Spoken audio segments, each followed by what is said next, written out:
तर आज झालेल्या पेपरचा आपण अनालिसिस करत आहोत. पहिला प्रश्न विचारलेला आहे की मॅस्क्युलिन फेमिनिन जेंडरची जोडी योग्य कोणती? डॉग आणि डॉगी होत नाही, डॉग बीच होतं.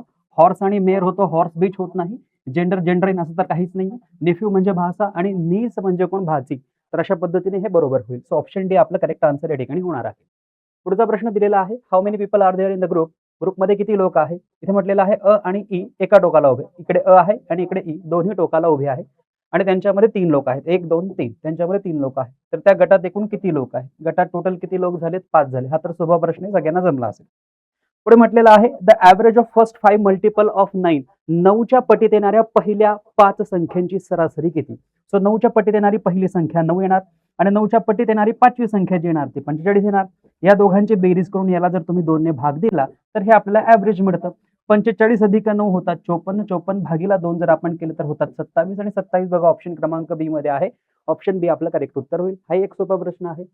नागपूर ते प्रयागराज राहणाऱ्या ट्रेनचा वेग 100 किलोमीटर प्रति तास आहे आणि नागपूरहून येताना तिचा वेग बघा, एक गाडी एका ठिकाणी जाते आणि तिथून परत त्याच ठिकाणी येत आहे. तर अशा परिस्थितीत आपण 2ab अपॉन a प्लस बी हा फॉर्म्युला यूज करत असतो. 2ab a प्लस बी हा फॉर्म्युला आपण यूज करत असतो. मग 2ab काय आहे? इथे 2 घ्या. जातानाचा स्पीड किती होता? 100. येतानाचा स्पीड किती आहे? 150. या दोन्ही स्पीडची बेरीज जर आपण केली किती झाले? 250. हे शून्य कॅन्सल करा, हे शून्य कॅन्सल करा. 25 एक 25, 25 चोक 100, 15 चोक 60, 60 2 120. याचा अर्थ असा आहे की ॲव्हरेज स्पीड किती येणार? 120 येणार. 120 ऑप्शन क्रमांक डी मध्ये आहे म्हणून ऑप्शन डी आपलं करेक्ट उत्तर होईल.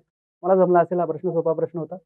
Column in M S Excel. M S Excel मध्ये बघा असे कॉलम असतात आणि असे रो असतात. तर ही जे कॉलम 1, कॉलम 2, कॉलम 3, कॉलम 4 जे आहेत ते कशा पद्धतीने अरेंज केले जातात, काय कोड केले जाते त्यांना? तर त्यांना 1, 2, 3 कोड केलं जात नाही. हा जो पहिला असेल ए, दुसरा असेल बी, तिसरा असेल सी, चौथा असेल डी, असा शेवटचा जो असणार आहे तो एक्स एफ डी असा असणार आहे. ओके, यांना आपण न्यूमेरिकली म्हणू शकत नाही 1, 2, 3. न्यूमेरिकली आणि अल्फा न्यूमेरिकली दोघंही नसणार. Option A cancel. Alpha numerically बरोबर असणार. नन ऑफ द ऑप्शन हे आपलं उत्तर होणार नाही. आय एम इंटरेस्टेड नंतर इन येतो हे सगळ्यांना माहिती आहे. ऑप्शन सी आपलं करेक्ट उत्तर होईल. पुढचा प्रश्न, भूदान आंदोलनाची सुरुवात आचार्य विनोबा भावे यांनी केली होती, सगळ्यांना माहिती असेल. अस्थमा जसं लंग्सशी संबंधित आहे तर कंजक्टिव्हायटिस कशी संबंधित आहे? डोळ्यांशी संबंधित आहे. Option D.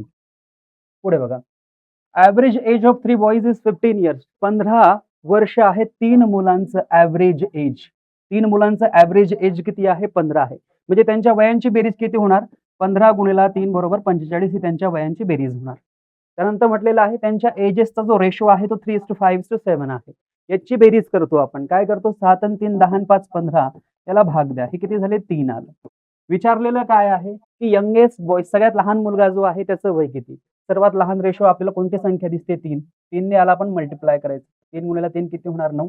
9 आपलं करेक्ट उत्तर असेल ऑप्शन डी. सोपी प्रश्न विचारली होती. हे मराठीतून तोच प्रश्न दिलेला आहे. Which of the following is input device? Monitor input नाही, प्रिंटर इनपुट नाहीये, स्पीकर पण इनपुट नाही. ऑप्शन डी आपलं करेक्ट आन्सर व्हायला पाहिजे. व्याकरणदृष्ट्या अयोग्य हे तर मराठीचा प्रश्न आहे. त्याचा करेक्ट आन्सर युवा युवती होईल, कारण युवक आणि युवती असं पाहिजे होतं असं मला वाटतं. मराठीचे जे शिक्षक असतील तुम्हाला सांगतील. A bad workman quarrels. A bad workman quarrels with his tools. याला आपण मराठीतून म्हणतो नाचता येईना अंगण वाकडे, असं जे आहे. सो ऑप्शन बी आपलं correct answer. State of Maharashtra was formed in the year. सगळ्यांना माहिती आहे 1960 मध्ये महाराष्ट्राची स्थापना झाली होती. Choose the odd man out. T उगवलं जातं, रबर उगवलं जातं, कार्डमम उगवलं जातं, चॉक उगवला जात नाही. चॉक ऑड मॅन आउट आहे म्हणून ऑप्शन डी आपलं करेक्ट आन्सर होईल. इकडे पण डीच. Simple interest on 5200 for 2 years 6% per annum. 6% per annum प्रति वर्षाला दिली जात आहे. तर विचारलेलं आहे इन आर एस किती विचारलेला आहे? सिंपल इंटरेस्ट 5200चा 2 वर्षासाठीचा जो रेट आहे तो काय होणार आहे? बघा या ठिकाणी आपण जर पाहिलं 2 वर्षाचं म्हटलेलं 6% जर आपण पाहिलं 52 हे 1% होतात. मग याला 6 ने गुणायचं. 6 दुने 12, 2 हातचा आला 1, 6 पंचे 30, 30 आणि 1 31. म्हणजे एका वर्षाचं किती येणार? 312. दुसऱ्या वर्षाचं पण किती येणार? 312. म्हणजे हे टोटल किती झाले? 624 ऑप्शन मध्ये आहे का? ऑप्शन ए आपलं करेक्ट आन्सर होईल. If the computer ASCII American standard code आपण म्हणत असतो बघा, American standard code option A मध्ये आहे. When the police came thieves took to their hills. Hills म्हणजे काय? एस्केप. याचा अर्थ काय होतो? एस्केप पळून जाणे, रन अवे. पळून जाणे, रन अवे, भाग जाणं. बघा ऑप्शन बी आपलं करेक्ट आन्सर होईल. Bombay high court was establish in the year 1862. Calcutta, Bombay, Madras, तिघ. पुढे बघा खालीलपैकी भिन्नवर्गीय असलेला शब्द ओळखा. खंजीर आहे, सुरी आहे, तलवार आहे, धारदार असतात. हातोडा हॅमरिंग करण्यासाठी होतो. Odd man out. इकडे विचारलेलं आहे जर रुपये 1200 मूळ रक्कमे 2 वर्षात सरळ व्याजाने एकूण रक्कम 1440 झालेली आहे. 1200 ची 1440 झाली. 1200ची 1440 झाली म्हणजे किती वाढ झाली? 240 वाढ झाली. मग 1200चे 240 किती होतात? 1200चे 10% 120 होतील आणि 10चे दुप्पट 20% किती होतील? 240. 20% आपलं उत्तर या ठिकाणी व्हायला पाहिजे. पुढचा प्रश्न बघा, MS Excel in the formula usually begins with equal to. आपण माहिती असेल की ज्यावेळेस आपण एम-एस एक्सेल विविध फॉर्म्युले यूज करतो बेरीज करण्यासाठी, वजाबाकी करण्यासाठी, त्यावेळेस आपण पहिल्यांदा काय करतो? इक्वल टू करतो. मग त्यानंतर ब्रॅकेट वगैरे सम वगैरे देतो. हा मराठीचा प्रश्न, मराठीचे सर शिक्षक तुम्हाला सांगतील. मॅरी the house early yesterday. Yesterday आहे म्हणजे V2 पाहिजे. लेफ्ट V2 आहे, राईट येणार नाही. लिव्ड V2 आहे आणि लिव्ज V1 प्लस एस आहे, हा पण येणार नाही. आणि लिव्ड येणार नाही कारण यस्टरडे म्हटलेलं द हाऊस, हाऊस सोडलं आणि म्हणून या ठिकाणी मॅरी लेफ्ट द हाऊस. लोकहितवादी कोण? कदाचित गोपाल हरी देशमुख असू शकतात. पुढे बघा पुढचा प्रश्न. क्रम पूर्ण करायला सांगितलेला आहे. 1 एकाचा वर्ग 9, 3चा वर्ग 5चा वर्ग 25, 7चा वर्ग 49, 3 5 7, मग पुढे यायला पाहिजे 9, 9चा वर्ग येणार 81. ऑप्शन बी आपलं करेक्ट उत्तर या ठिकाणी होईल. पुढे बघा F1 F2 ह्या F फंक्शनल वेगवेगळ्या प्रकारचे फंक्शन परफॉर्म करतात, म्हणूनच त्यांना आपण फंक्शनल कीज म्हणतो. हे सगळ्यांना माहिती असेल. ऑप्शन सी द्विगु समास. पुढे मिस्टर एक्स वॉज अॅक्यूज. किती वेळा सांगितलेलं आहे की अॅक्यूज नंतर आपण काय यूज करतो? ऑफ यूज करतो. हे ऑप्शन कॅन्सल करा, हे पण ऑप्शन कॅन्सल करा. इकडे बघा वॉज पास्ट मध्ये चाललेला आहे, त्यामुळे ॲक्विटल नाऊन येणार नाही, ॲक्विटेड येणार. की the mister X was accused of murder. मर्डरसाठी ते अॅक्युज होते, आरोपी होते, मर्डरचे आरोपी होते. But the court acquitted him. परंतु कोर्टने त्यांना काय केलं? निर्दोष मुक्तता करून दिली. ऑक्सफर्ड ऑफ द ईस्ट कुणाला म्हटलं जातं? पुण्याला म्हटलं जातं. पुढे बघा क्रम पूर्ण करा. 4 4 अधिक 3 घेतलेले आहेत 7, त्यानंतर अधिक 5 केलेले आहे 12, त्यानंतर अधिक 7 केलेले आहे 3 5 7. पुढे एकतर अधिक 9 झाले पाहिजे किंवा प्राईम नंबर जर आपण घेणार तर मग या ठिकाणी 11 आलं पाहिजे. सो 19 आणि 9 किती होणार? 28 होणार, किंवा 19 आणि 29 हे किती होणार? 30. 28 आणि 30 जर आपण पाहिलं तर ऑप्शन मध्ये नाहीये, त्याच्यामुळे आपल्याला ऑप्शन डी जावं लागेल. The cost of an art. एका वस्तूची किंमत 75 होती. किमतीमध्ये प्रथम 20% ने वाढ झाली, नंतर तिची किंमत 20% ने कमी झाली, तर त्या वस्तूची सध्याची बघा या ठिकाणी किंमत दिलेली आहे. ओके, किंमत दिलेली आहे 75. काय म्हटलेलं आहे? 20% ने वाढ झाली. 20% किती होतील 75चे? 10% काढा आधी. 10%. 10% किती होतात? 7.5. मग 20% किती होतील? याचे दुप्पट किती होतील? 15. म्हणजे 75ची होती, 15 वाढ झाली, म्हणजे किती झाली? 90ची झाली. ओके, आता ते काय म्हणतात की आधी परत 20% ने तिची किंमत कमी झाली. 90 केली आणि 90तून आणखी आपण 20% काय केलेलं आहे? कमी केलं. आधी 20% वाढवलं, 90 झाली. आता 90चे 20% कमी करायचे. 10% किती होतील? 9. मग 20% किती झाले? 18. मग 90 मधनं 18 वजा करा. 90 मधनं आपण 18 करण्याच्या ऐवजी 70 20 वजा केले आणि त्याच्यात 2 ऍड. 72. ऑप्शन ए आपलं करेक्ट आन्सर. कंट्रोल ई जेव्हा आपण प्रेस करतो फोटोशॉपमध्ये पण किंवा एम-एस एक्सेलमध्ये किंवा एम-एस वर्डमध्ये सेंट्रल लाईन होत असतं बघा. इथे ऑप्शनच नाही, ऑप्शन डी आपला करेक्ट आन्सर. वाचाल तर वाचाल, हे सगळ्यांना माहिती आहे. सनॉनिम म्हणजे काय? Same meaning. हे पण सोपे सोपी प्रश्न आहेत सगळे. किती सीट्स आहेत महाराष्ट्र लेजिस्लेटिव्ह असेंब्लीमध्ये? 288. अरेंज दी पॅराग्राफ आपल्याला प्रॉपरली अरेंज करायला सांगितलेलं आहे. आधी लेटर्स येतो, मग लेटर्सचा एक वर्ड तयार होतो, मग वेगवेगळ्या वर्ड्स पासून एक फ्रेज तयार होते. म्हणजे 4 1 आणि 5 असं आपलं सिरीज असली पाहिजे. 4 1 5 इकडे आहे. हेच आपलं करेक्ट आन्सर. ओके, पुढे बघा. एक व्यक्ती बी व्यक्तीला 10% प्रॉफिटवर काहीतरी विकतो आणि मग बी तेच परत 10% लॉसने त्यालाच विकतो. तर या ट्रान्झॅक्शनने काय होणार? बघा, आधी 10% काय झाला? आधी 10% म्हटलेलं आहे प्रॉफिट, मग 10% काय झाला? लॉस. असं प्रॉफिट लॉस सारखं होत असेल तर आपण 10चा वर्ग छेद 100 करतो, म्हणजे या ठिकाणी काय होईल? 1 राहील आणि हे मायनस मध्ये जातो, म्हणजे हा नेहमी तोटा होतो. मग बघा, नेहमी तोटा होतो तर नायदर गेन असं आपण म्हणू शकत, नॉर गेन असं म्हणू शकत नाही. प्रॉफिट तर म्हणू शकत नाही, प्रॉफिट पण म्हणू शकत नाही. ऑप्शन डी आपलं करेक्ट आन्सर या ठिकाणी. इकडे म्हणतो हेडर आणि फुटर कुठे असतो? तर तो इन्सर्ट मध्ये असतो. ऑप्शन हे आपलं करेक्ट आन्सर होईल. याचं असं वाटतं कर्तरी प्रयोग होईल. आणि every morning she wakes. Every morning present indefinite tense. V1 ला एस जोडावं लागेल कारण इथे शी आहे. ऑप्शन सी आपलं करेक्ट आन्सर होईल. ओके, दिसतंय सगळ्यांना. पुढे बघा, इथे काय अरेंजमेंट करायला सांगितलेली आहे. आधी काय होणार? क्राईम होणार, मग त्याच्यानंतर पोलीस येणार, मग ते जज समोर तुम्हाला हजर करणार. 3 1 4 3 1 4 इकडे आहे, 3 1 4 इकडे आहे. ओके, जज काय करतील? एक जजमेंट देतील आणि त्याच्यानंतर मग पनिशमेंट होईल. सो 5 आणि 2, 2 5 आहे, 5 2 हे बरोबर. इफ मॅन वर टू सेल इज 720 ला एक आर्टिकल सेल करायचं तर त्याला काय लॉस होतो? 25% लॉस होतो. आणि त्याला 25% जर प्रॉफिट गेन करायचं असेल तर त्याने काय करायला पाहिजे? बघा, इथे म्हटलेलं आहे एक खुर्ची 700 रुपयाला विकली असती तर त्याला 25% तोटा झाला असता. आणि 25% नफा होण्यासाठी मग त्याने ती खुर्ची कितीला विकली पाहिजे? बघा 720 ला ती खुर्ची विकायची होती, तर त्याला काय 25% तोटा म्हटलेला आहे. मग 100 मधनं 25 मायनस करा, हे झालं 75. कितीला विकली पाहिजे की त्याला 25% नफा होईल, म्हणजे 100 मध्ये 25 ऍड करा, किती झाले 125. तिरकस गुणाकार करायचा, 720 गुणिला 125 भागीला 75. 25 एका 25, 25 त्रिक 75, 25 पाचा 125, 3 एके 3, 3 दुने 6, उरला 1, 3 चौक 12, हे 0, 5 0 0, 5 चौक 20, 0, हातचाला 2, 5 दुने 10, 10 2 12, 1200 रुपये उत्तर यायला पाहिजे. ऑप्शन ए आपलं करेक्ट आन्सर. पुढे बघा, change the voice. I will clean the house every day. It will be कसा होईल? द हाऊस विल बी, विलचं काय होणार? विल बी आणि नंतर येणार cleaned V3, will be clean. Option A आपलं करेक्ट आन्सर होईल. पुढे बघा मित्रांनो, एका सांकेतिक भाषेत फायर डीजीपीसी असं दिलेलं आहे बघा, FIRE फायर.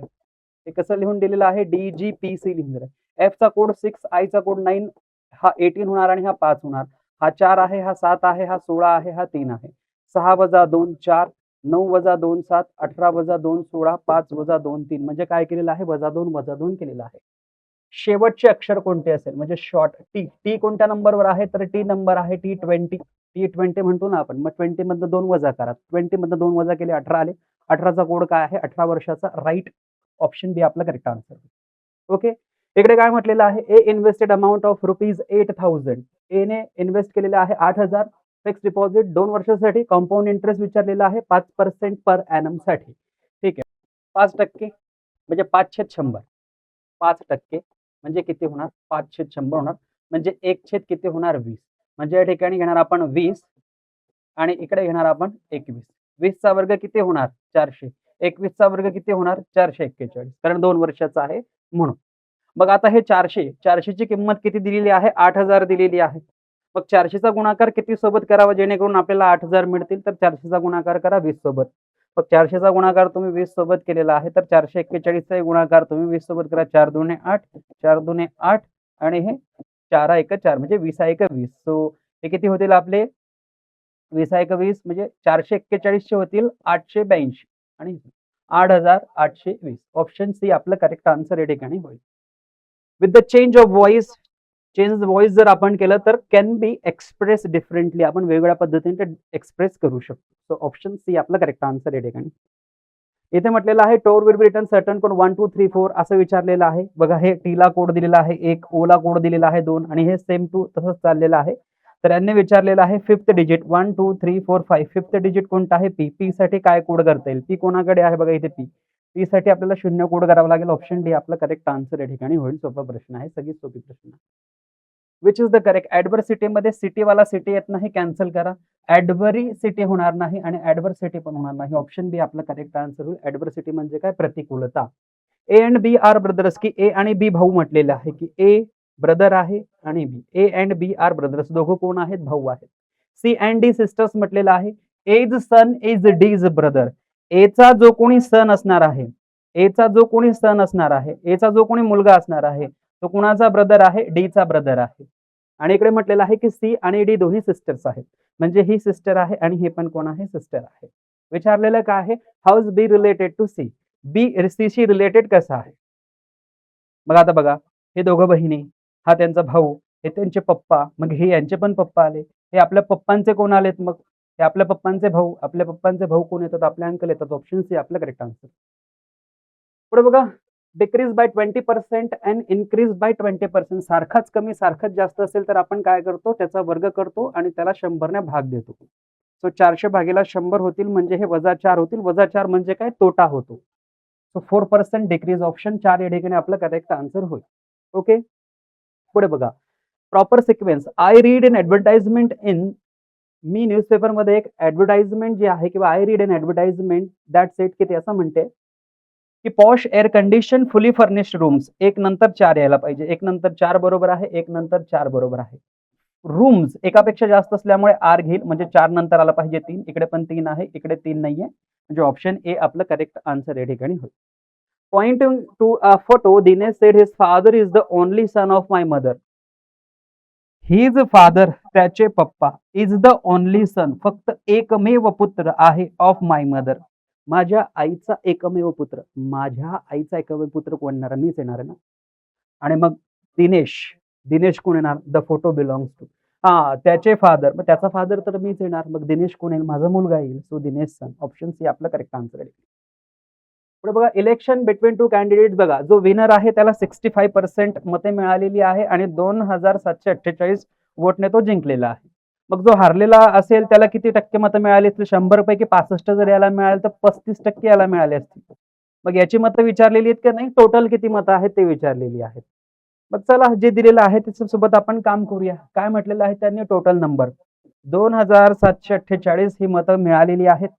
यांचा जो डिफरन्स आहे, यांचा डिफरन्स किती येणार? 30 येणार आणि सगळी मतं विचारलेली आहेत म्हणून 100 ने आपण काय करणार? गुणाकार करणार. मग हे शून्य कॅन्सल करणार, हे पण शून्य कॅन्सल करणार. 3 1 3, 3 9 27 आणि त्यानंतर 3 1 3 उरला 1, 3 6 18 म्हणजे हा 9 1 6 असाच असा राहील आणि हा शून्य गुणाकारात येईल. तर या ठिकाणी 9 1 6 0 हे आपलं उत्तर यायला पाहिजे. आहे का तसं आन्सर? हां, ऑप्शन डी मध्ये आहे.